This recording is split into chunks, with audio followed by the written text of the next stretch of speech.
അപ്പോൾ ആഗോള മാർക്കറ്റിൽ സ്വാഭാവികമായിട്ടും നമ്മുടെ കേരളത്തിലെ മാത്രമാണ് നമ്മളിപ്പോൾ ആദ്യം പറഞ്ഞത്. ആഗോള മാർക്കറ്റിൽ എങ്ങനെയാണ് ഇതിൻ്റെ കുതിപ്പ് അല്ലെങ്കിൽ ഈ വില പട്ടിക മുന്നോട്ട് പോകുന്നത് എന്ന് നമുക്ക് നോക്കാം.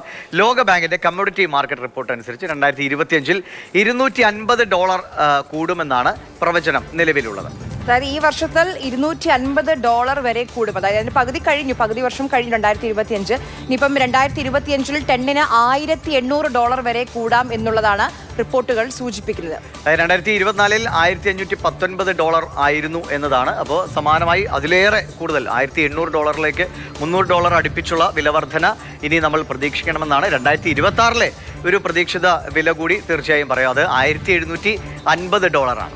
അതായത് അതാണ് പറഞ്ഞത് 2026-ൽ ഒരു പക്ഷേ വില കുറഞ്ഞേക്കുമെന്ന് പറയുന്നത് ഈ കണക്കുകൾ വെച്ചായിരിക്കും. 2025-നെ അപേക്ഷിച്ച് കുറച്ച് കുറവാണ് 2026-ലെ കണക്കുകൾ. കുറവെന്ന് വെച്ചാൽ 2.8% കുറവ് ഉണ്ടാകുമെന്നാണ്. എന്തായാലും അടുത്ത വർഷം പകുതിയോടുകൂടി അല്പം കുറയുമെന്ന് പ്രതീക്ഷിച്ചു. അതായത് ഈ വരുന്ന ഓണവും അല്ലെങ്കിൽ അടുത്ത പുതുവർഷ അല്ലേ അതിൻ്റെ ആഘോഷങ്ങളുമൊക്കെ വെളിച്ചെണ്ണ നല്ല ഉയരത്തിൽ തന്നെ വില നിൽക്കുമെന്ന കാര്യത്തിൽ തർക്കമില്ല.